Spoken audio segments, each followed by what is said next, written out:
या हम बात करें ग्रामर की, तो फंडामेंटल एलिमेंट्स है ना, वो होते हैं पार्ट्स ऑफ स्पीच। जैसा कि हम लोग इंग्लिश लैंग्वेज या इंग्लिश ग्रामर या उर्दू लैंग्वेज या लिटरेचर को सीखने के लिए या फिर किसी भी लैंग्वेज को सीखने के लिए सबसे पहले जो हमें सीखना होता है वो होते हैं अल्फ़ाबेट्स।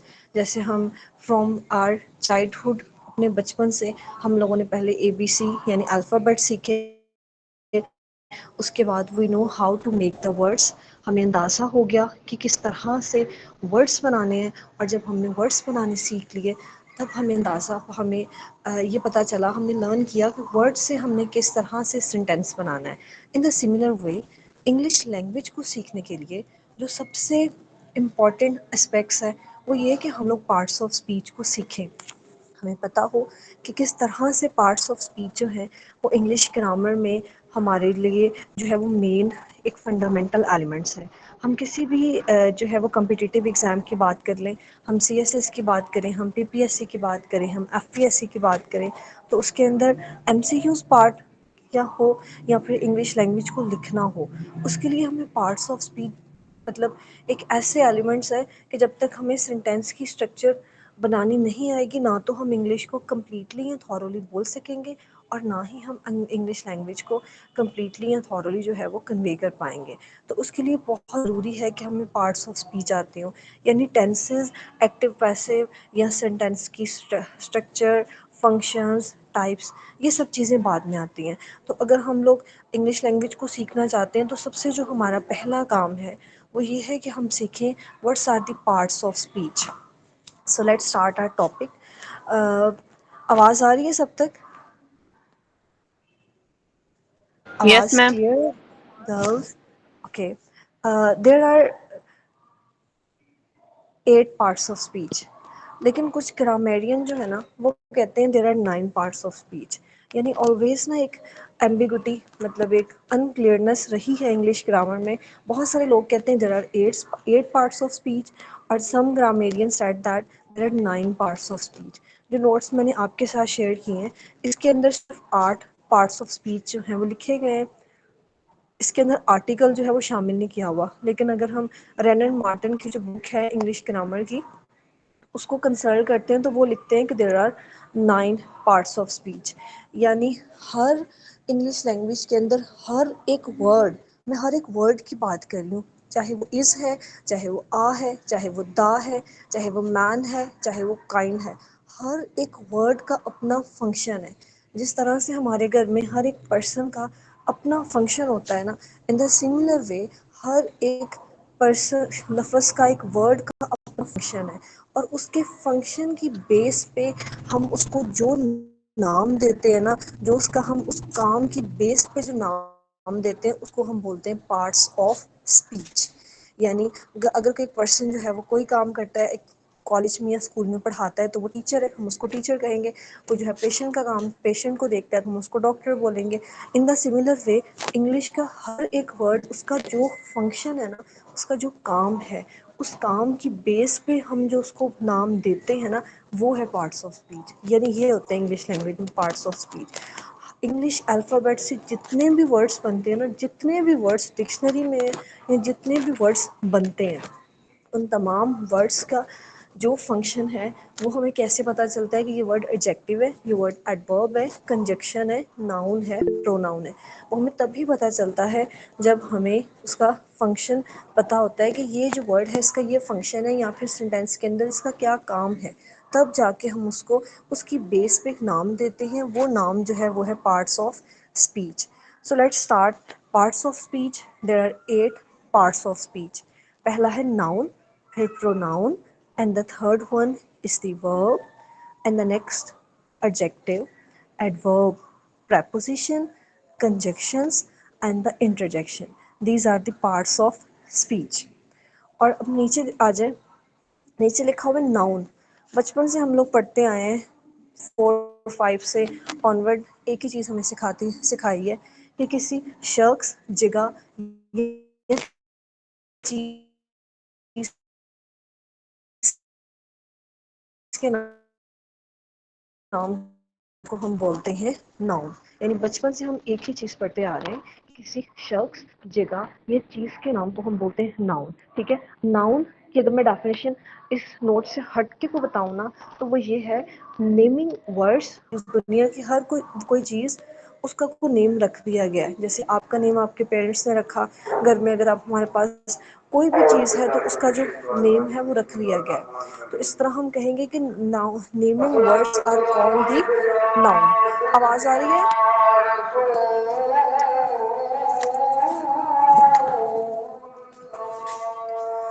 आवाज़ आ रही है आप तक गर्ल्स?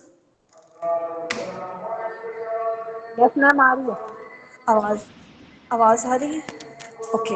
तो अब देखिए, noun is a name of a person, place, thing और आइडिया, यानी किसी भी शख्स, जगह या चीज़ के नाम को हम बोलते हैं नाउन। आगे नीचे लिखी हुई है काइंड्स ऑफ नाउन। तो काइंड्स ऑफ नाउन में क्या है? काइंड्स ऑफ नाउन में हम लोग पढ़ते आए हैं बचपन से, कॉमन नाउन और प्रॉपर नाउन। लेकिन यहाँ पे जो है, अगर हम पीपीएससी या एफपीएससी की बात करें, तो उसके अंदर ऑब्वियसली जो ग्रामर है वो थोड़ी सी ब्रॉड लेवल की होगी, तो इसलिए हम नाउन की डिफरेंट काइंड्स यहाँ पे पढ़ेंगे। कौन कौन सी काइंड हैं? Proper noun, common noun, countable noun, uncountable noun, abstract noun, concrete noun, ये हैं जिसकी काइंड। फर्स्ट पे आपको नज़र आ रहा है लिखा हुआ है, नाउन कैन बी एब्स्ट्रैक्ट, यानी इन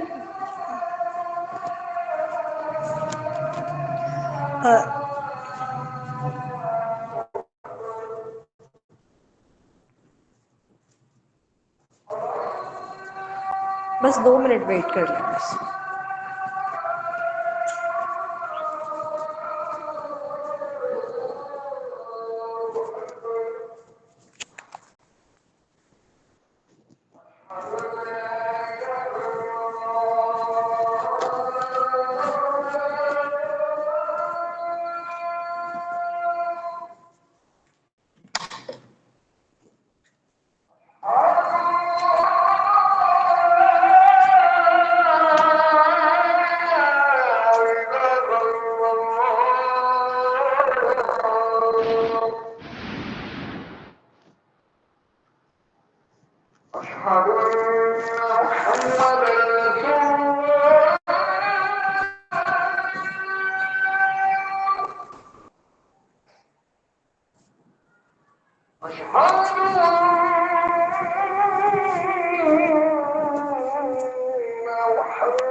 चलिए हम स्टार्ट करते हैं। नाउन की ना काइंड्स जो हम लोग बचपन से पढ़ते आए हैं, वो या तो है कॉमन नाउन या है प्रॉपर नाउन।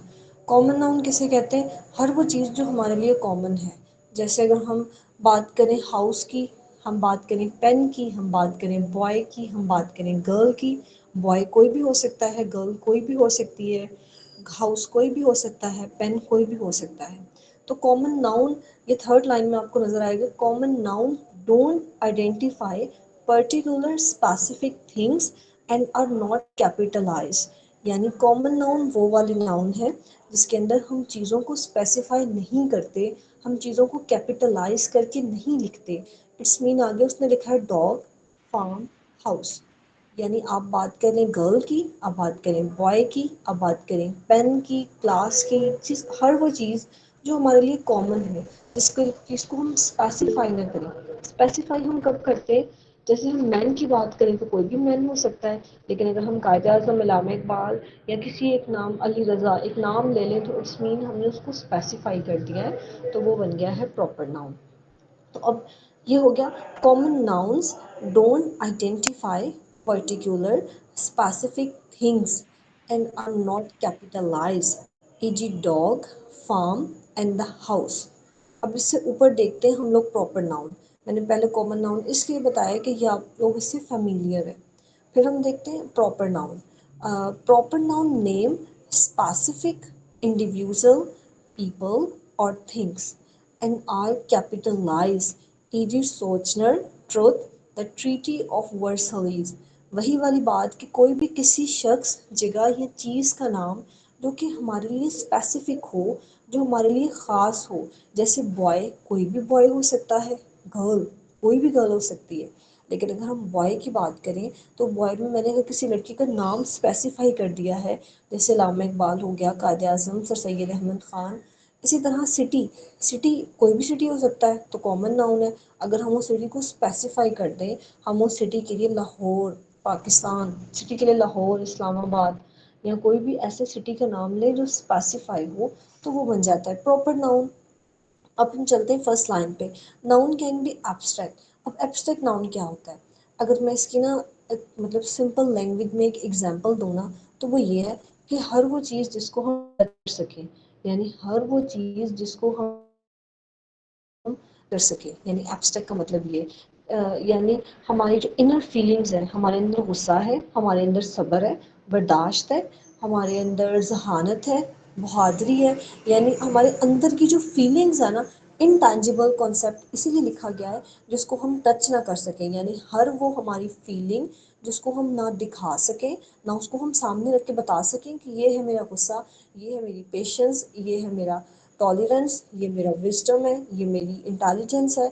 यानी कि तमाम वो इनटेंजिबल कंसेप्ट लाइक होप, उम्मीद। अगर हमें कोई उम्मीद है तो हम किसी को बता तो सकते हैं कि मुझ में उम्मीद है, but we can not touch और सी द होप। हम होप को ना देख सकते हैं ना दिखा सकते हैं। पावर की अगर हम बात करें तो we can say that I am a very powerful person. ये तो हम कह सकते हैं कि मैं बहुत पावरफुल हूँ, but we can not touch the concept of power. हम कभी भी जो पावर का कंसेप्ट है उसको टच नहीं कर सकते। आगे देखो कंक्रीट। कंक्रीट हम कहते हैं actual physical things like stair और अ बुक। एक तरफ हमने एब्स्ट्रैक्ट नाउन पढ़ा जिसको हम टच नहीं कर सकते, हमारा लव जिसको हम टच नहीं कर सकते, हमारा एंगर, हमारा सोरो, हमारा ग्रीफ, होप, पावर, उसके बाद इंटेलिजेंस, विजडम, पेशेंस, ये सब चीज़ें होंगी abstract noun. Now we are talking about the concrete noun. अब कंक्रीट नाउन क्या है?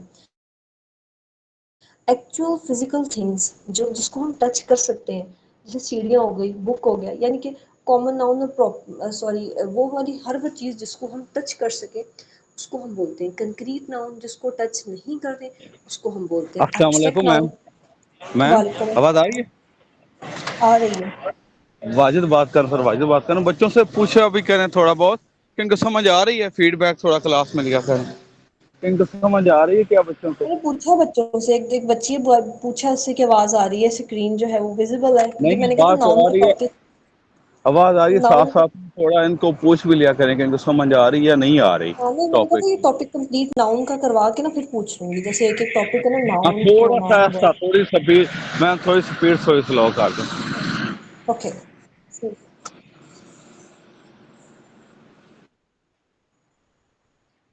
नेक्स्ट है काउंटेबल नाउन और अनकाउंटेबल नाउन। अब क्या है काउंटेबल नाउन? हर वो चीज़ जिसको हम काउंट कर Excuse me, सकें। हाँ जी बेटे। I have a question. Can I ask yes. what's the difference between concrete noun and common noun? Concrete noun and Common noun. Common noun. Okay. Yeah. Concrete noun बेटे उसको हम कहते हैं जिसको हम टच कर सकते हैं। इसके अंदर ना कंक्रीट नाउन में हमारे रिलेशनशिप भी आ जाते हैं, जैसे कि मदर है, फादर है। और कंक्रीट नाउन में हर वो चीज़ जिसको हम टच कर सकें वो है कंक्रीट नाउन। और जो कॉमन नाउन है, कॉमन नाउन के अंदर आ जाते हैं हर वो चीज़ जो कि हमारे लिए कॉमन है, जैसे बॉय है, गर्ल है, हाउस है। और अगर इनको हम इन जनरल है, तो इन जनरल कंक्रीट और कॉमन नाउन जो है वो एक सिमिलर ही है।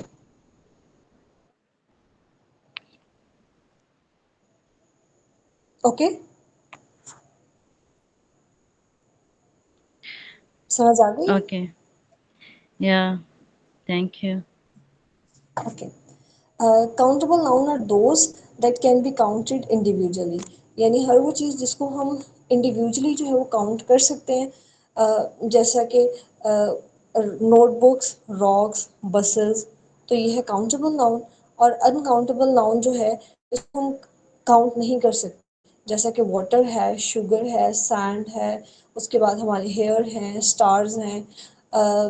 Countable nouns are those that can be counted individually, for example notebook, for example rock, for example buses। और जो uncountable है that can not be counted even though that can be understood as a being plural in some way। ठीक है, तो ये हो गया हमारे नाउन की काइंड्स। एक हमने पढ़ी है एब्स्ट्रैक्ट नाउन, एक concrete noun, proper noun, common noun, countable noun और अनकाउंटेबल नाउन। और अगर किसी को कोई कंफ्यूजन है तो पूछ ले अब।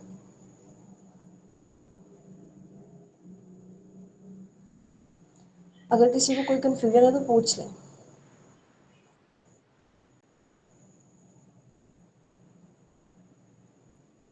So beauty जो है, beauty common noun, oh let's sorry, start. abstract noun है या uncountable noun है beauty? Beauty, beauty, Beauty, beauty, yes. Beauty abstract noun है क्योंकि फीलिंग है। Uncountable noun नहीं है। Beauty, Yes. ब्यूटी एक इनफैक्ट जो है वो एक हमारी फीलिंग्स है, इमोशंस है। इमोशंस हमेशा एब्स्ट्रैक्ट नाउन में आते हैं। तो beauty को और हम जो काउंट भी नहीं कर सकते, तो ये uncountable भी तो हो गया। लेकिन इसको हम फीलिंग्स जो है ना वो एब्स्ट्रैक्ट नाउन में ही आते हैं। जो हमारी मटेरियलिस्टिक थिंग्स है वो अनकाउंटेबल नाउन में आते हैं। इमोशंस हम कभी भी अनकाउंटेबल नाउन में नहीं लेके जा सकते। दोनों हो सकते हैं, uncountable भी abstract भी। हो सकते हैं, लेकिन अगर जो एग्जैक्ट हम इसके डेफिनेशन पढ़े तो वो यही है कि एब्स्ट्रैक्ट नाउन जो है उसमें इमोशंस, हमारे फीलिंग्स, हमारे एक्शंस आते हैं। और अनकाउंटेबल नाउन में हमारी वो मटेरियलिस्टिक थिंग्स आती हैं जिसको हम काउंट नहीं कर सकते। थिंग्स की सेंस में अनकाउंटेबल नाउन है और एब्स्ट्रैक्ट जो है वो फीलिंग्स में एब्स्ट्रैक्ट है, और दोनों ही नहीं हो सकते। तो इस दोनों तरह ही तो फिर हम हैं, लोग दोनों ही हो सकते दोनों हैं। नॉलेज जैसे कि एब्स्ट्रैक्ट भी हो गया, अनकाउंटेबल भी हो गया। लेकिन जैसे कि नॉलेज इज कंक्रीट जस्ट और ऑफ कॉमन नाउन है इमोशंस। ना, इसी तरह से ये भी हो सकते हैं। एब्स्ट्रैक्ट नाउन हो यस। सकते हैं, लेकिन इसका जो एग्जैक्ट डेफिनेशन है uncountable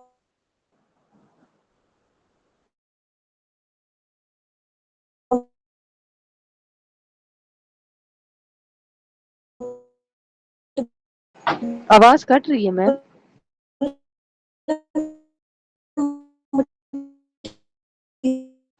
your voice is not clear, your voice is breaking. Ma'am आपकी वॉइस नहीं।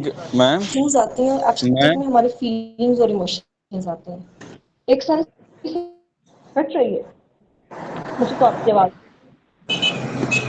Okay, I can hear your voice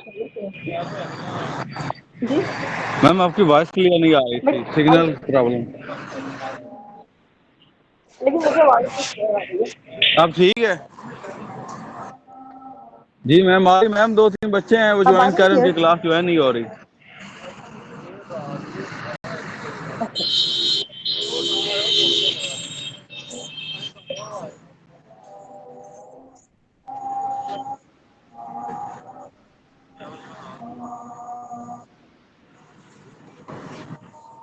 जी ठीक है, ठीक स्टार्ट है। करें मैम, कर दें।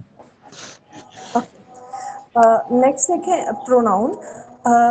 प्रोनाउन की डेफिनेशन है कि a word that is used in place of the noun, कि वो वाले वर्ड जो हम नाउन की जगह पे इस्तेमाल करें उसको हम कहते हैं प्रोनाउन।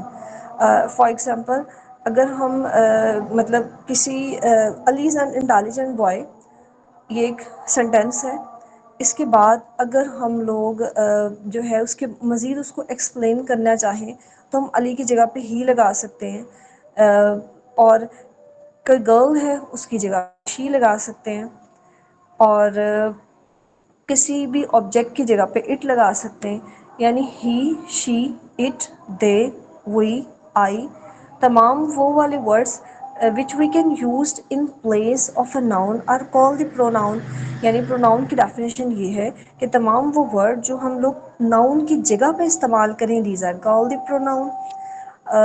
प्रोनाउन के अब हम काइंड्स पे चलते हैं। पहली इसकी काइंड है पर्सनल प्रोनाउन। उसके बाद नेक्स्ट है पर्सनल प्रोनाउन है, इसकी ना वेरियस काइंड्स हैं, यहाँ पे इस नोट्स में जो है वो बहुत कम जो है वो शेयर की गई हैं। हाँ, ऑलमोस्ट तकरीबन सारी ही हैं इसमें। फर्स्ट पे हम देखते हैं personal pronoun. Personal pronouns give information about the noun such as if it is a first person, second I, second you and third person they. यानी हम जिससे भी अगर हम कन्वर्सेशन करते हैं तो हमारी जो कन्वर्सेशन है, हमारी जो गुफ्तगू है वो तीन लोगों में होती है। एक तो हम लोग खुद होते हैं जो कि हम लोग फर्स्ट पर्सन होते हैं जिसके लिए हम आई यूज़ करते हैं, या हम इसके लिए वी यूज़ कर सकते हैं अगर हम दो पर्सन हैं, और हम जिसके साथ बात कर रहे हैं वो यू हो सकता है। सेकंड पर्सन इसके लिए हम वर्ड यू यूज़ करते हैं, और वो पर्सन जो उस टाइम पे वहाँ पे मौजूद नहीं होता या जिसकी हम बात कर रहे हैं या फिर हम जिस चीज़ की बात कर रहे हैं उसके लिए हम दे, ही, शी, इट या फिर दे यूज़ करते हैं। तो there are three persons in personal pronoun. यानी पर्सनल प्रोनाउन हमें नाउन के बारे में इंफॉर्मेशन देता है। इसके अंदर थ्री पर्सन्स आते हैं। फर्स्ट पर्सन होता है आई, सेकंड पर्सन होता है you and the third person is he, she, it. अगर इसी को हम लोग जो है वो यहाँ पे एक बॉक्स बना हुआ है जहाँ पे लिखा हुआ है नॉमिनेटिव या subjective pronoun are used as the subject of a sentence. यानी कि जब भी हमने कोई सेंटेंस बनाना है उसमें अगर हमने सब्जेक्ट की जगह पे किसी को यूज़ करना है, सब्जेक्ट की जगह पे कोई वर्ड यूज़ करना है तो वो होगा आई, यू, शी, इट। और अगर वो प्लूरल में होगा यानी फर्स्ट पर्सन आई है, सेकंड पर्सन यू और थर्ड पर्सन होगा ही, शी, इट। और यहीं पे जो फर्स्ट पर्सन की जगह पे अगर हम प्लूरल को कंसीडर करते हैं तो फर्स्ट पर्सन में वी होगा, सेकंड पर्सन में यू को हम यू ही कंसीडर करते हैं और थर्ड पर्सन में दे होगा। और यही वाला जो बॉक्स है इसके नीचे जहाँ पे लिखा हुआ है ऑब्जेक्टिव प्रोनाउन, अगर ये जो हमारे पास फर्स्ट, सेकंड और थर्ड पर्सन मौजूद हैं इनको हमने किसी भी सेंटेंस में ऑब्जेक्टिव केस या फिर ऑब्जेक्टिव प्रोनाउन के तौर पे यूज़ करना है तो आई की जगह पे आ जाएगा मी, वी की जगह पे आएगा अस, यू की जगह पे हम यू लगा सकते हैं, यू और बी लग सकता है, और उसके बाद शी की जगह पे हर, ही की जगह पे हिम है, इट के लिए हम इट यूज़ करते हैं और दे के लिए हम करते हैं देम यूज़। तो ये हो गई उसकी फर्स्ट काइंड पर्सनल प्रोनाउन की। और इसके साथ ना एक इसमें होता है पोजेसिव केस। पोजेसिव केस जो है यहाँ पे ये फोर्थ वाला जो है बॉक्स, यहाँ पे पोजेसिव केस के लिखे हुए हैं कि फर्स्ट पर्सन में आई की जगह पे हम लोग माई यूज़ कर सकते हैं या माइंड यूज़ कर सकते हैं, यू की जगह पे हम लोग योर यूज़ कर सकते हैं या फिर हम लोग योर्स यूज़ कर सकते हैं। आगे शी, ही, इट की जगह पे हम लोग हर, हिज या इट्स कर सकते हैं। और यहाँ पे जो प्लूरल है दे, वहाँ पे हम लोग देयर या फिर देयर्स यूज़ कर सकते हैं। तो ये जो है थ्री बॉक्सेस हैं जिसमें इसका नॉमिनेटिव या फिर सब्जेक्टिव केस जो है वो डिस्कस किया गया है, और उसके बाद ऑब्जेक्टिव केस बताया गया है, और लास्ट पे बताया गया है पोजेसिव केस। यानी पर्सनल प्रोनाउन जो है वो हमें नाउन के बारे में इंफॉर्मेशन देता है जिसके अंदर थ्री मेन केसेस होते हैं। एक होता है फर्स्ट पर्सन, एक होता है सेकंड पर्सन और एक होता है थर्ड पर्सन। फर्स्ट पर्सन हमेशा जो है वो आई कंसीडर होता है या फिर वी होता है।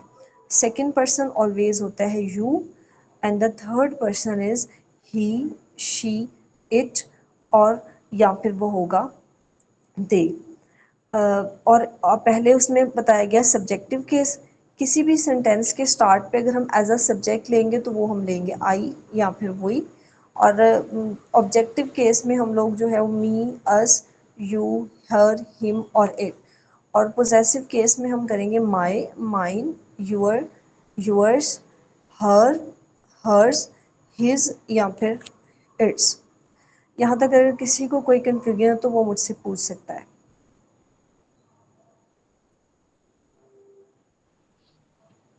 ये ऑब्जेक्टिव प्रोनाउन और सब्जेक्टिव प्रोनाउन कौन सी प्रोनाउन है, ये किस में आते हैं, किसकी कैटेगरी में? कौन से? सब्जेक्टिव प्रोनाउन और ऑब्जेक्टिव। ये आते हैं पर्सनल प्रोनाउन में। Okay, thank you. Okay, next page पे देखिए, नेक्स्ट पे है पोजेसिव प्रोनाउन। पोजेसिव प्रोनाउन में हम किसी की चीज़ के बारे में, किसी चीज़ की मलकियत को ज़ाहिर करते हैं। जैसे possessive pronoun show that a noun has possession of something, यानी कोई चीज़ ऐसी है जो हमारी मलकियत में है या हमने किसी की मलकियत को ज़ाहिर करना है, तो it's mean we can use possessive pronoun. हम पोजेसिव प्रोनाउन यूज़ कर सकते हैं। जो हमने आगे फर्स्ट, सेकंड और थर्ड पर्सन पढ़ा है, उसका हमने सब्जेक्टिव केस, ऑब्जेक्टिव केस और जो पोजेसिव केस पढ़ा है, उसमें जो पोजेसिव प्रोनाउन के साथ वर्ड हैं जैसा माइन, यूअर, हिज, हर, ये वर्ड हम लगा सकते हैं इनके साथ। जैसा कि this is my car, this is my pen या दैट इज़ माई पेन। इसके अंदर जो वर्ड माई पेन है वो जो है वो मलकियत ज़ाहिर करता है। वो बताता है कि ये जो है वो मेरी अपनी चीज़ है, ये इसकी जो पोजेशन है वो मेरे पास है या इसकी जो ऑनरशिप है वो मेरी अपनी है। तो जब हमने अपनी या किसी और की मलकियत को ज़ाहिर करना है तो उसके लिए हम जो वर्ड यूज़ करते हैं उसको हम बोलते हैं पोजेसिव प्रोनाउन। जैसे दैट्स माइन, दैट इज़ माई पन, और ये सिंगुलर भी हो सकता है और प्लूरल भी हो सकता है। Possessive pronoun describe a noun that immediately follow it include। आगे कुछ एग्जाम्पल है जैसा my, our, your, his, her, its and their।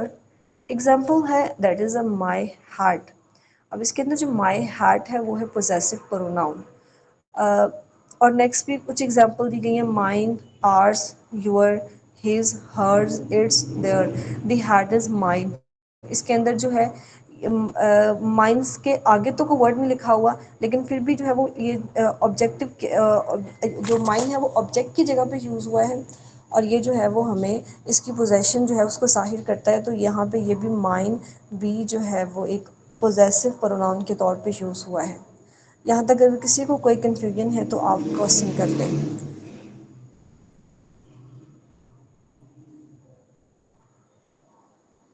कोई कन्फ्यूजन है किसी को तो आप कर लें क्वेश्चन। किसी को अगर समझ नहीं आई तो वो बता दें, मैं दोबारा से रिपीट कर देती हूँ।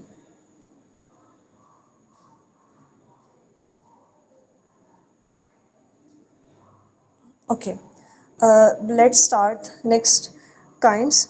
नेक्स्ट काइंड अब देखें, इम्पर्सनल को छोड़ के नीचे चले जाएं इंडेफिनिट प्रोनाउन पे पहले।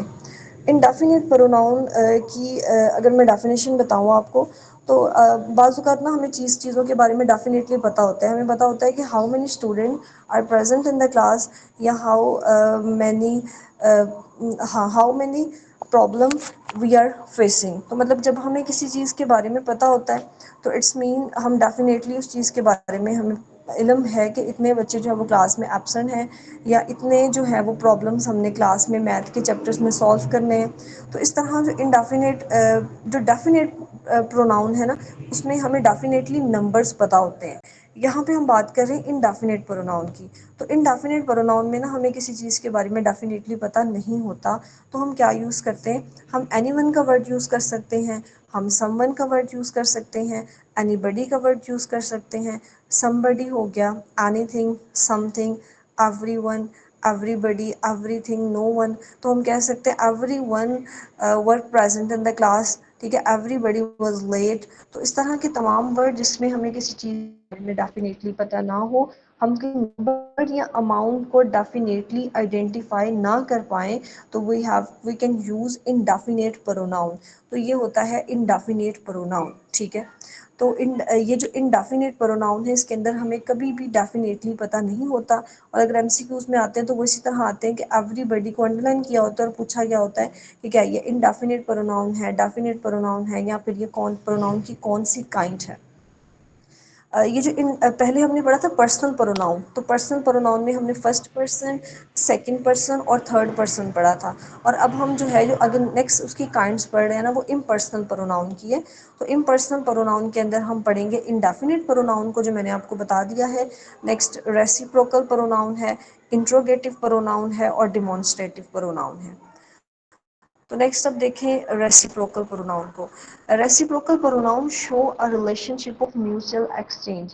कि रेसिप्रोकल प्रोनाउन क्या करता है, जो म्यूचुअल एक्सचेंज का रिलेशनशिप है ना उसको जाहिर करता है। जैसे वो लव ईच अदर, ठीक है, we can help each other, या we can help, I can help, we can help each other. तो हर वो सेंटेंस जिसके अंदर जो म्यूचुअल रिलेशनशिप है उसको जाहिर किया जाए। दो ही वर्ड्स होते हैं रेसिप्रोकल के लिए, आप याद कर लें, each other and one another. यानी जो वर्ड ईच अदर या वन अनदर अगर कहीं पे भी है और उसको अंडरलाइन किया गया है सेंटेंस के लास्ट पे, तो it's mean this is the example of reciprocal pronoun. तो ये जो है वो रेसिप्रोकल प्रोनाउन की एग्जाम्पल है, क्योंकि ये म्यूचुअल एक्सचेंज का रिलेशनशिप जो है वो इसको क्या करता है, शो करवाता है। Next is the interrogative pronoun. Interrogative pronoun जैसा कि हमें ऑलरेडी पता है कि जब हमने कोई भी क्वेश्चन करना होता है हम उसके बारे में इंक्वायर करते हैं या इंटारोगेट करते हैं। तो इंटारोगेट करने के लिए हम क्या करते हैं, हम ना कुछ ऐसे वर्ड्स होते हैं जो हम यूज़ करते हैं, जैसे कि what, why, which, who, whose, whom, ठीक है।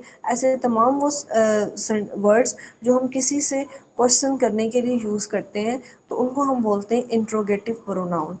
और क्योंकि ये जो है वो नाउन की जगह पे इस्तेमाल होते हैं, जैसे व्हाट इज़ योर नेम, तो इसके अंदर जो है who, whom, whose, what, why, which, ये तमाम वर्ड्स जो हैं वो इंट्रोगेटिव प्रोनाउन हैं। आगे है डिमॉन्स्ट्रेटिव प्रोनाउन। हम जब किसी भी नाउन को आइडेंटिफाई करते हैं स्पेसिफिकली तौर पे, हम कहते हैं दिस इज़ अ कार या दैट इज़ अ कैंडल। तो जब हम किसी भी चीज़ की तरफ इशारा करना है, किसी को डिमॉन्स्ट्रेट करना है, जाहिर करना है, उसको स्पेसिफाई करना है, तो इट्स मीन जो है हम लोग डिमॉन्स्ट्रेटिव प्रोनाउन की बात कर रहे हैं, जैसे कि दिस, दैट, दीज और दोज। तो these are the kinds of demonstrative pronoun. इन काइंड्स के अलावा एक इसकी काइंड्स होती है रिलेटिव प्रोनाउन। रिलेटिव प्रोनाउन में क्या होता है, रिलेटिव प्रोनाउन में हम लोग जो है, इंट्रोगेटिव प्रोनाउन में हम लोग हु, होम, हुज, व्हाट, इसको सेंटेंस के स्टार्ट पे यूज करते हैं। Excuse और जब me. इन्हीं वर्ड, जी, Sorry for interrupt. I have a question. You said that these, those, and that these are demonstrative pronoun. Okay, this okay, is my जी, pen. तो this is the my pen. तो यहाँ पे जो this है वो डेमोस्ट्रेटिव प्रोनाउन है।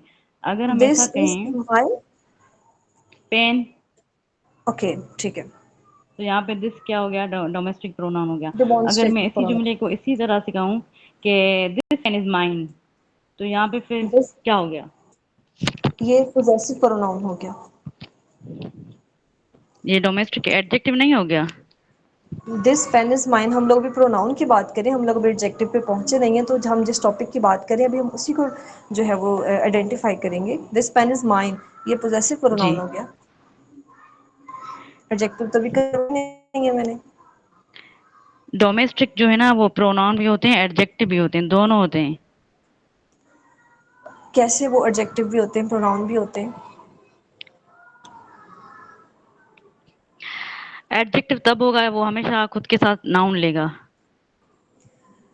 कैसे एडजेक्टिव जिस होगा, दोबारा से जरा मुझे बताइएगा। दिस पेन, ये पेन क्या हो गया, नाउन है, तो ये यहाँ पे डोमेस्टिक एडजेक्टिव हो गया। अच्छा, अगर ये वैसे हो ही ना, दिस इज आ पेन हो, तो फिर हम उसको कैसे कहेंगे कि ये एडजेक्टिव है? अब बताएं जरा। ठीक है, क्या, वो आपने, अगर हम कहते हैं कि दिस इज आ पेन, इसके अंदर हम उसको कैसे कहेंगे कि ये जो है वो तो यहाँ पे एडजेक्टिव है? डोमेस्टिक प्रोनाउन हो गया यहाँ पे। वही चीज मैं कह रही हूँ, हर केस में जरूरी नहीं है कि वो जो है वो एडजेक्टिव हो। अगर आपको ऐसा सेंटेंस बोलें जिसमें वो एडजेक्टिव का काम करे तो फिर तो वो एडजेक्टिव होगा, लेकिन अगर सेंटेंस में वो एडजेक्टिव का काम कर ही नहीं रहा, तो how we can say that this is the demonstrative pronoun? I आप एम भी तो जस्ट बात सेइंग समझे दैट, ना। नो नो, आप आई एम भी तो जस्ट बात सेइंग समझे दैट, ना कि सेंटेंस का फंक्शन भी तो देखे ना। हम कैसे कह सकते हैं कि जी हाँ जी यही सेंटेंस जो है वो डिमॉन्स्ट्रेटिव प्रोनाउन है? How we can say that?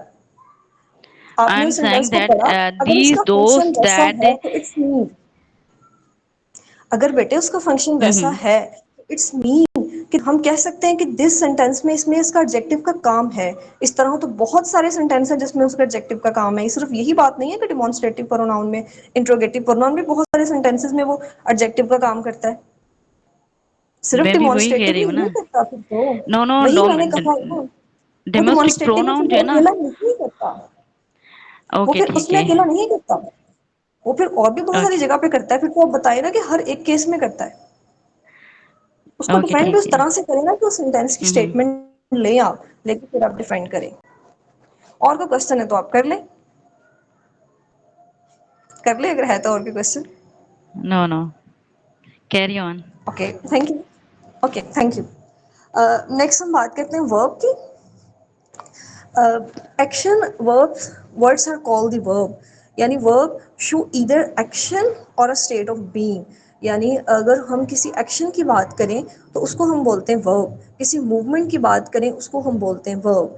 यानी वर्ब की डेफिनेशन अगर हम सिंपल वर्ड्स में करें तो वो ये है कि action words are called the verb. Verb show either action और स्टेट ऑफ बीइंग, कि हम जिस हालत में हैं, हमारी क्या हैपनिंग है, हमारे क्या इंसिडेंट्स हैं, हमारे क्या एक्शंस हैं, वो तमाम जो है वो आते हैं वर्ब्स में। तो आगे verb are said to be either active और पैसिव। तो वर्ब्स एक्टिव भी हो सकते हैं, वर्ब हो सकते हैं पैसिव। इन सब जो डिटेल है उसको छोड़ के ना मैं वर्ब की काइंड्स बताती हूँ। वर्ब्स की काइंड्स में आता है ट्रांजिटिव वर्ब है केस में, ट्रांजिटिव वर्ब और इनट्रांजिटिव वर्ब। इसके अलावा इसमें हेल्पिंग वर्ब आते हैं, लिंकिंग वर्ब आते हैं। तो ये जो है इसकी ना कुछ काइंड्स हैं। Verbs are said to be either active और passive. Active verbs show the subject of that verb is performing the action.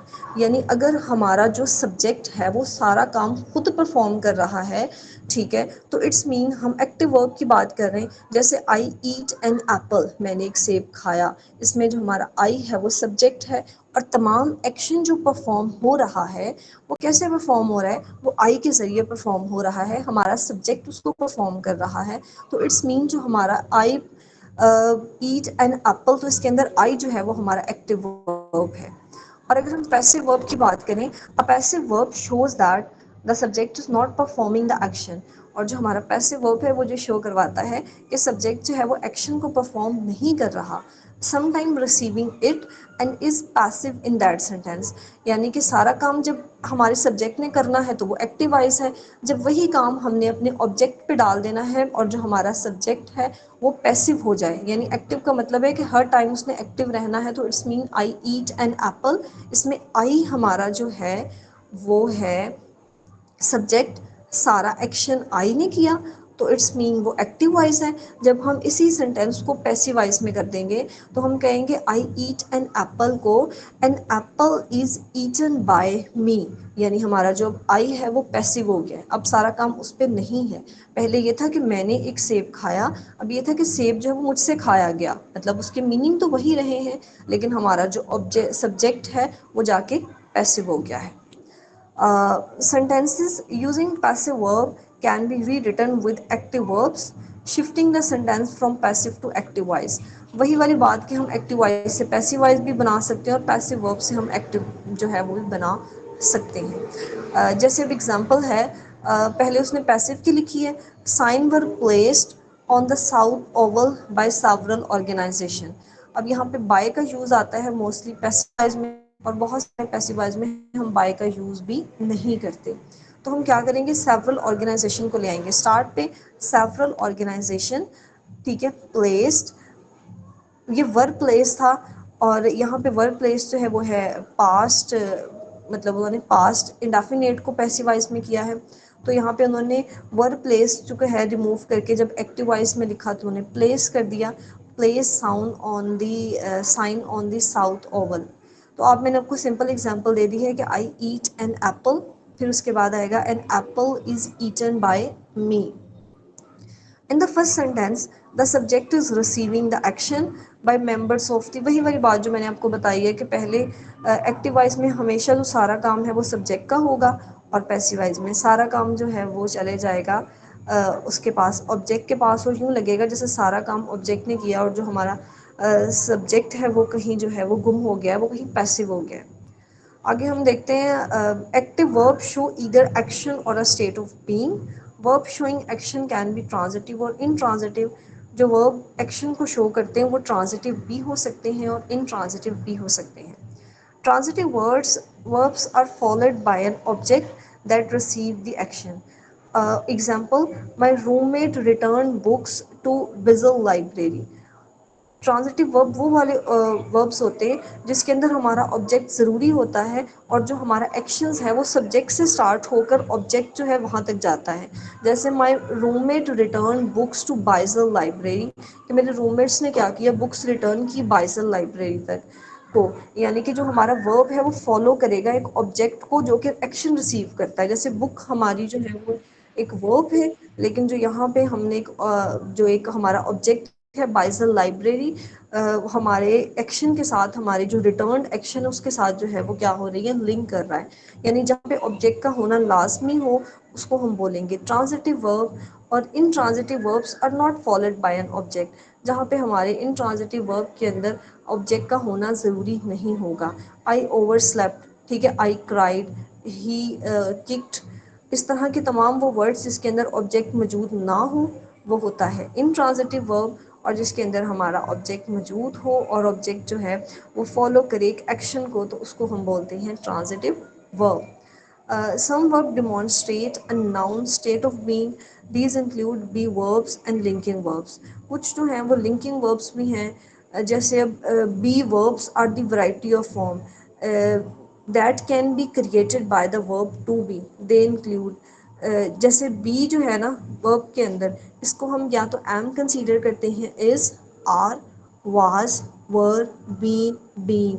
तो ये तमाम वो वर्ड्स हैं जिसको हम बोलते हैं लिंकिंग वर्ब।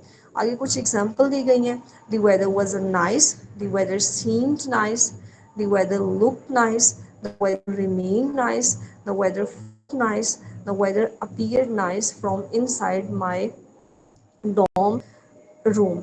इसके अंदर जो वाज नाइस है ये हमारा लिंकिंग वर्ब है, और नीचे वाले जो हैं seemed nice, weather looked nice, ये हमारे जो हैं वो सिंपल वर्ब है। अगर किसी को यहाँ तक कोई कंफ्यूजन हो तो मुझसे क्वेश्चन कर लें, पूछ लें। हमें किस तरह से पता चले कि ये लिंकिंग वर्ब है, मतलब उसमें कौन सी एक पॉइंट होती है, मतलब जैसे कि आपने कहा द वेदर वाज नाइस, अगर मैं ये जी कहूँ कि I was going to market, तो I was going I was, हाँ, आउटसाइड, तो यहाँ पे वॉज जो है वो क्या हो गया, लिंकिंग वर्ब हो गया। वाज लिंकिंग वर्ब हो गया और गोइंग हमारा मेन वर्ब हो गया। लिंकिंग वर्ब कभी एक्शन ही नहीं लेता है, तो यहाँ पे तो गोइंग जो है वो एक्शन है। लिंकिंग वर्ब कैसे एक्शन नहीं लेता? लिंकिंग वर्ब कभी भी खुद के साथ एक्शन नहीं लेता, वो एक्शन वर्ब हो जाता है। यहाँ पे ये वो तो हेल्पिंग कैसे, वर्ब हो तो गया, कैसे आपको लिंकिंग लगता नहीं है होगा। कैसे नहीं लेता? कैसे नहीं लेता? जैसे आई वाज गोइंग आउटसाइड, ठीक है, इसके अंदर गोइंग आपने क्या कहा है? ये आई वर्ब है वाज, ना, इसके अंदर वाज लिंकिंग वर्ब हो गया। लिंकिंग वर्ब कभी भी एक्शन वर्ब लेता ही नहीं है। कैसे नहीं लेता, ये भी तो बताए ना कि कैसे वो एक्शन नहीं लेता। लिंकिंग वर्ब तो एक हम वर्ब के साथ लिंक करता है, उसको हम उसके साथ जोड़ते हैं, उसके साथ हम हाँ, लिंक वो करते हैं एक्शन अपने नहीं मेन लेता है। वर्ब के साथ। आप ना, आप रिसर्च करना, तो ये कभी भी एक्शन नहीं लेता लिंकिंग यहाँ वर्ब। पे तो यहाँ पे आई वाज गोइंग आउटसाइड, तो यहाँ पे वो कहाँ एक्शन ले रहा है? यहाँ पे एक्शन गोइंग ऊपर। देखिए वो जो है ना वो हेल्पिंग वर्ब हो गया, यहाँ पे लिंकिंग नहीं होगा, वो खुद के साथ गोइंग ले रहा है, आई वाज गोइंग, तो यहाँ पे एक्शन हो रहा है। जिस सेंटेंस में एक्शन ना हो ना, हेल्पिंग वर्ब हो ना, वो लिंकिंग वर्ब होता है। दोबारा से ये बार लाइन रिपीट कीजिएगा जरा, मैं आपको उसका जवाब देती हूँ। जो लिंकिंग वर्ब होता है ना, वो कभी भी वो खुद के एक्शन नहीं साथ लेता। वर्ब नहीं लेता, ठीक अगर है वो ना। एक्शन नहीं ले, हाँ ठीक है, पहले मैं आपकी बात सुन लूँ। जितने भी यहाँ पे जुमले हैं ना, इसमें कौन सा एक्शन है, कोई भी नहीं हो रहा है, तो यहाँ पे ये सारे लिंकिंग वर्ब है। दोबारा ठीक आप, है, तो फिर आई वाज गोइंग तो इसके अंदर यहाँ पे ये हेल्पिंग वर्ब हो गया, was. I was going outside. outside. या किसी भी जुमले में एक्शन हो रहा हो ना, तो वो जो वर्ब होता है ना, वो लिंकिंग नहीं होता है, वो हेल्पिंग होता है। लिंकिंग वर्ब खुद के साथ कभी भी एक्शन नहीं लेगा, अच्छा, लिंकिंग वर्ब खुद के साथ कभी भी एक्शन नहीं नहीं लेता। लेता है। जी, तो फिर लिंकिंग वर्ब का क्या काम रह गया सेंटेंस में?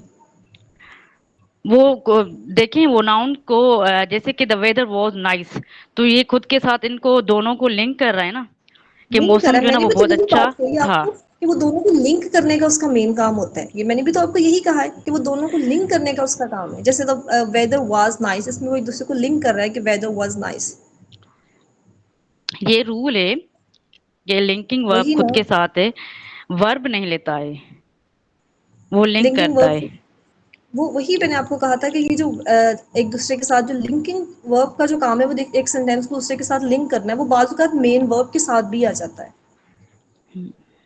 और वहां पे सही, वो जो गोइंग है वो मेन वर्ब है, और जो आई इसमें वाज है वो हमारा लिंकिंग वर्ब है। ठीक है। ओके, नेक्स्ट एडजेक्टिव है। एडजेक्टिव डिस्क्राइब, आइडेंटिफाइज और specifies something about a noun और अ प्रोनाउन। कि एडजेक्टिव क्या है? एडजेक्टिव है जब हम किसी शख्स की खूबी, खामी को किसी बयान करते हैं, या हम इस नाउन या प्रोनाउन को मॉडिफाई करते हैं, उनको स्पेसिफाई करते हैं, उनको आइडेंटिफाई करते हैं, तो it's mean we are talking about the adjective. तो हम क्या कर रहे हैं? हम लोग एडजेक्टिव की बात कर रहे हैं। एडजेक्टिव क्या करता है? Adjective answer 3 question. एक तो विच वन, जैसे I wanted that parking spot, और उसके बाद how many, I have had 3 cups of coffee so far today. और व्हाट काइंड में है, they gave me an O U hoodie for my birthday. यानी जब हमने किसी चीज़ को, जैसे आई वांटेड, अगर मैं दैट को इसमें से अवॉइड कर दूं, आई वांटेड पार्किंग स्पॉट, ठीक है, तो इसमें जो विच वन है, यहाँ पे क्वेश्चन क्रिएट होता है कि I wanted which one parking spot. तो यहाँ पे उसने उसको स्पेसिफाई करने के लिए दैट लगा दिया। ज़रूरी नहीं था यहाँ पे दैट लगाता, अगर वो यहाँ पे कोई ऐसा नाम भी लिख देता और वो उसकी जो है उसको स्पेसिफाई हो जाता, तब भी वो एडजेक्टिव बन जाना था। आगे उसने हाउ मैनी, उसकी क्वांटिटी की बात की है कि अगर हमने किसी भी सेंटेंस के अंदर जो है नाउन या प्रोनाउन के साथ उसकी क्वांटिटी को जो है वो कर दिया है, नॉमिनेट कर दिया है, तो it's mean we are also talking about adjective. और अगर हम काइंड बात करें, तो काइंड में भी यही है कि हम किसी नाउन या प्रोनाउन के साथ उसकी काइंड बता दें, उसको मजीद मॉडिफाई कर दें, ठीक है, ज़रूरी नहीं है कि उसके हम क्वांटिटी बताएं, क्वालिटी बताएं, उसकी काइंड बताएं, हम उसकी कोई जो है वो ऐसी भी स्पेशलिटी बता सकते हैं, तो it's mean we are talking about the adjective. कोई क्वेश्चन है तो कर लें।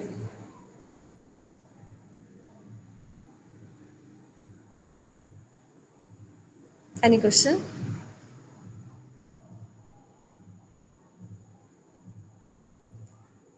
Okay, next one is the adverb. जैसे एडजेक्टिव जो है वो मॉडिफाई करता है किसी नाउन या प्रोनाउन को। इन द सिमिलर वे अगर हमने मैम वर्ब को ये मॉडिफाई करना, सॉरी ओके, मैम, ये हेल्पिंग वर्ब और लिंकिंग वर्ब एक ही जैसे होते हैं? कौन सा? नहीं, ये हेल्पिंग डिफरेंट है। वर्ब और लिंकिंग, लिंकिंग अच्छा। लिंकिंग वर्ब और हेल्पिंग वर्ब जो है वो इसमें जो है वो डिफरेंट है। लिंकिंग वर्ब जो है वो वर्ब को लिंक करता है, और हेल्पिंग वर्ब जो है वो हमारे मेन वर्ब के साथ जो है वो एक हेल्पिंग वर्ब के तौर पे काम करता है। ये टू डिफरेंट काइंड्स हैं। जैसे transitive, intransitive, linking verb, helping verb. Regular verb है, इरेगुलर है, आगे वो भी है।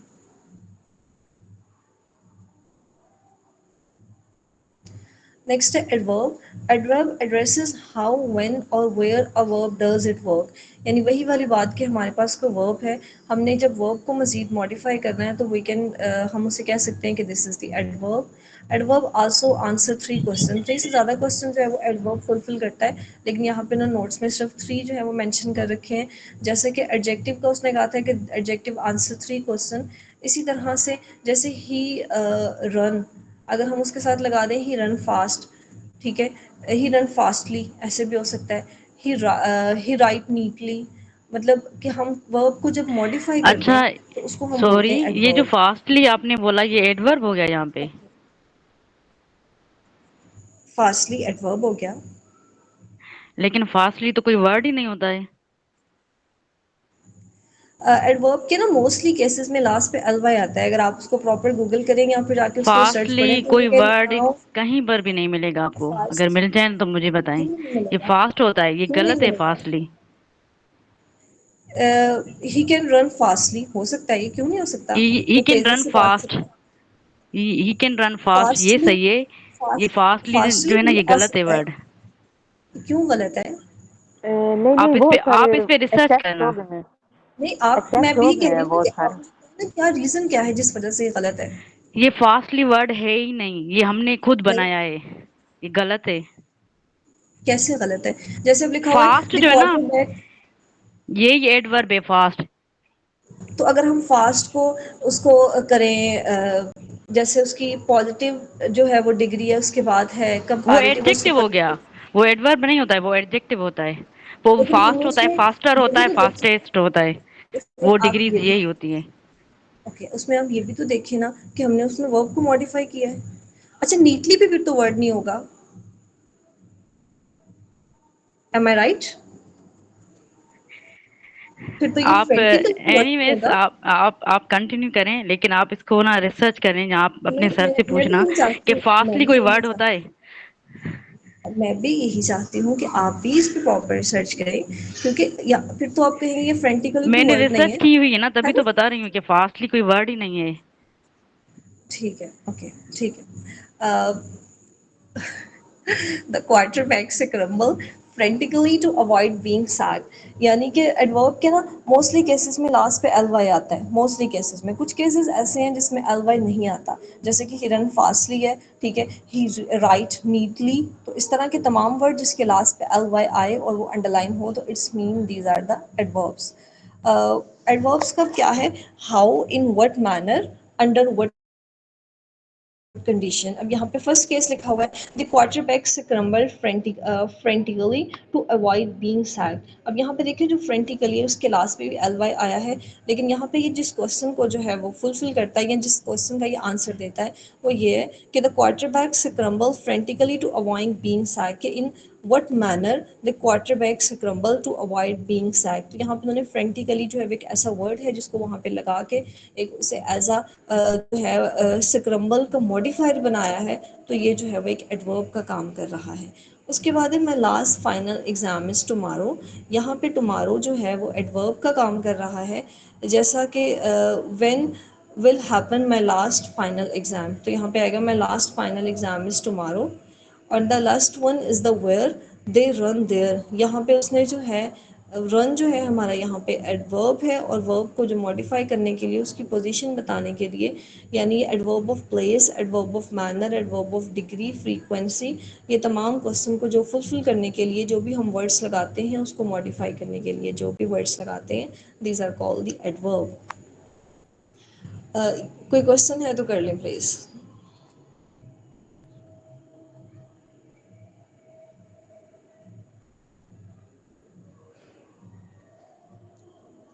Next are preposition.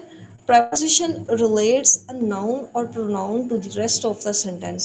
कि preposition क्या करता है? noun और pronoun को जो the sentence है उसके साथ relate करता है, उसके साथ जो है उसको fulfill करने के लिए, complete करने के लिए हम use करते हैं preposition। यानी हमें noun या pronoun की position बताने के लिए हमें preposition use करने पड़ते हैं। जैसा कि यहाँ पे लिखा हुआ है I walk dash the writing centre, the sentence doesn't make sense until we fill the blanks with a preposition। कि जब तक हम वहाँ पे preposition fill up नहीं करते तब तक जो है हम लोग इसकी सेंस नहीं आती।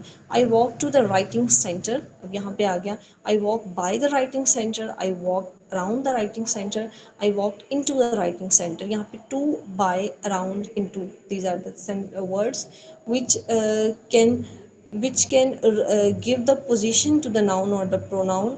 तो ये वाले वो तमाम वर्ड्स हैं जो हमारे जो है वो नाउन उसको पोजीशन दे सकते हैं, तो these are called the preposition. Preposition can also show time और condition. Example, don't fall asleep during class। Tyler repeatedly missed class despite our professor advice। इसमें despite और during are called the preposition। These are the some example of preposition। ये आगे box बनाया हुआ है, इसके अंदर तमाम preposition है, जैसे about, above, according to, across, after, along, around, as, at। तो these are the preposition. And the next one is the conjunction, और लास्ट पे है इंटरजेक्शन. पहले हम इंटरजेक्शन को पढ़ लेते हैं और फिर हम इसके बाद आते हैं कंजक्शन पे. A word used to express different levels of emotion. जब भी हमने अपने इमोशन को जाहिर करना है तो हमने क्या यूज़ करना है? Interjection. While interjection don't perform a specific grammatical function, they are used to provide additional emphasis or flavor to sentence. जैसे wow, it's a windy today. Well, my 9 a.m. class was fun. तो बहुत सारे ऐसे words हैं जैसे hurrah, Bravo, तमाम वो words जो हम अपने इमोशन से अपने फीलिंग को जाहिर करने के लिए यूज़ करते हैं. These are called the interjection. And the last one is the conjunction. Conjunction क्या करते हैं? कंजक्शन कनेक्ट्स वर्ड, फ्रेजेस और clauses within a sentence. वो क्या करते हैं? वर्ड्स को आपस में जोड़ते हैं, फ्रेजेस को आपस में जोड़ते हैं, क्लॉजेस को जोड़ते हैं with in a sentence, sentence के साथ साथ. तो क्या होता है? इसकी होती हैं आगे फोर जो है वो काइंड्स होती हैं. एक होती है three kinds of coordinating conjunctions हैं. एक है सबऑर्डिनेटिंग कंजक्शन और एक है कोरिलेटिव कंजक्शन. तो coordinating conjunction are use to connect two complete sentences. यानी अगर हमारे पास दो इंडिपेंडेंट क्लॉज है ना, मतलब दो ऐसे सेंटेंस है, दोनों कंप्लीट हैं, उनको आपस में जोड़ने के लिए हम जो वर्ड्स यूज़ करते हैं उसको हम बोलते हैं कोऑर्डिनेटिंग कंजक्शन. इसका ना एक फार्मूला है इन वर्ड्स को याद करने का. वो ये है कि आप फ़ैन बॉयज़ एक वर्ड है जिसको याद कर लें और फिर बाद में क्या होता है उन्हीं से जो है वो हम उन वर्ड को याद कर लेते हैं. जैसे यहाँ पे सेकंड लाइन में फ़ैन बॉयज़ लिखा गया है ना, एक्रोनाइम के आगे वर्ड है, तो वहाँ पे एफ से फॉर, ए से एन से नॉर, बी से जो है वो बर्ड, ओ से और, वाई से येट एंड एस से सो. तो these are the words which are the coordinating conjunction. तो ये हैं जो कोऑर्डिनेटिंग कंजक्शन के तमाम वर्ड्स जो हम दो इंडिपेंडेंट क्लॉज को, जो कि इंडिपेंडेंट हों, जिनका कोई अपना मीनिंग हो, जिनको जो है वो कंप्लीट होने के लिए किसी दूसरे जो है वो वर्ड्स की ज़रूरत ना पड़े, इन दो इंडिपेंडेंट क्लॉज को आपस में जोड़ने के हम कोऑर्डिनेटिंग कंजक्शन को यूज़ करते हैं. For example, I didn't cheer you loud but I lost my voice anyway. इसके अंदर जो वर्ड बट है ये कोऑर्डिनेटिंग कंजक्शन है, और I didn't cheer very loud ये है इंडिपेंडेंट क्लॉज, और इधर से I lost my voice anyway. अगर इसमें से हम बट हटा भी दें और लाउड की जगह पे फुल स्टॉप लगा दें, एनीवे की जगह पे ऑलरेडी फुल स्टॉप लगा हुआ है, तो इट्स मीन ये हमें कंप्लीट मीनिंग देता है और हमें इसको जो है किसी दूसरे के साथ जो है वो कंप्लीट करने के लिए हमें किसी पे डिपेंड होने की ज़रूरत नहीं है. आगे हम बात करते हैं सबऑर्डिनेटिंग कंजक्शन की. Joins adverb clauses that talk about how, under what condition, in what manner, when, where to a sentence. यानी सबऑर्डिनेटिंग कंजक्शन जो है वो क्या करते हैं? एडवर्ब क्लॉजेस को आपस में जोड़ते हैं. इसके लिए हम सिंपल ये कर सकते हैं कि सबऑर्डिनेटिंग कंजक्शन जो है वो एक इंडिपेंडेंट क्लॉज होता है और दूसरा डिपेंडेंट क्लॉज होता है, इसको आपस में जोड़ते हैं. बाज़ सबऑर्डिनेटिंग कंजक्शन दो इंडिपेंडेंट क्लॉजेस और एक डिपेंडेंट क्लॉज को भी आपस में जोड़ते हैं. मतलब एक से ज़्यादा क्लॉजेस में होते हैं, बाजू का दो क्लॉजेज हैं, बाजू का तीन क्लॉजेज हैं. तो वो क्या करते हैं? इन क्लॉजेस को आपस में जोड़ने के लिए जो है जो वर्ड्स हम यूज़ करते हैं वो सबऑर्डिनेटिंग कंजक्शंस होते हैं. जब हम फैन बॉयज़ वाले वर्ड्स को याद कर लेते हैं, बाकी जितने भी वर्ड्स बचते हैं इसके अंदर है इफ़, आफ्टर, सिंस, वाइल, और इसके अलावा है और नहीं, और नहीं है इसमें, ईदर है, ठीक है, थर्स है, आफ्टर. ये तमाम वो वर्ड्स जिनको जो कि कोऑर्डिनेटिंग कंजक्शन के अलावा वाले तमाम वो वर्ड्स हैं वो सबऑर्डिनेटिंग कंजक्शंस होते हैं. जैसे they will come to dinner if we pick our restaurants in Norman. तो इसमें they will come to dinner if we pick our restaurant in Norman. तो यहाँ पे जो if we pick a restaurant in Norman है, ये depend कर रहा है they will come to dinner पे. तो यहाँ पे जो इफ़ है वो हमारा सबऑर्डिनेटिंग कंजक्शन है जो इंडिपेंडेंट क्लॉज को डिपेंडेंट क्लॉज के साथ जो है वो लिंक कर रहा है.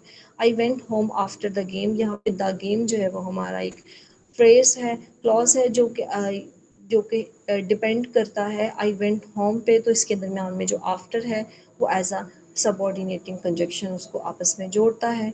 We sang while we drove.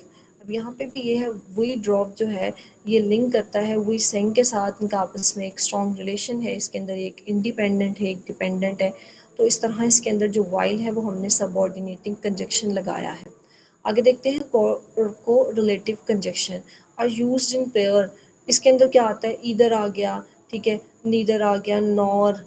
तो ये तमाम वर्ड जो को रिलेट करते हैं, I want to eat at either Raising Cane's और पनीरा ब्रेड, मतलब इन जब हम किसी दो पेयर्स को आपस में को रिलेट करने के लिए जो वर्ड्स लगाते हैं वो को रिलेटिव कंजक्शंस होते हैं। Our professor not only cancel the quiz but also brought candy, तो इसके अंदर भी जो नॉट ओनली और बट आल्सो है वो को रिलेटिव कंजक्शन है। इसके अंदर बोथ आ जाता है, and, either, or, neither, nor, not only but also, whether and और।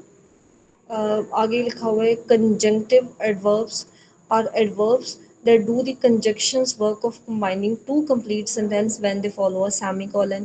इसके अंदर जो है जब भी कोई सेमीकोलन हम लगाते हैं और टू कंप्लीट सेंटेंसेस को कंबाइन करने के लिए जो भी कंजक्शन यूज होते हैं वो कंजक्टिव एडवर्ब है। बस अब जो उसकी थ्री काइंड्स है ना, कोऑर्डिनेटिंग कंजक्शन, सबऑर्डिनेटिंग कंजक्शन और कोरिलेटिव कंजक्शन, यहाँ तक कर लें। अगर किसी को कोई भी क्वेश्चन है या कोई चीज़ समझ नहीं आई तो वो दोबारा से पूछ लें।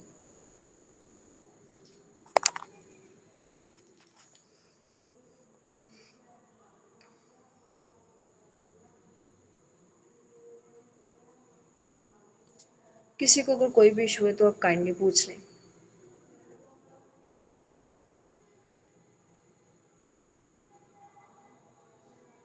समझ आ गई आप लोगों को या कोई इशू है इसमें अभी?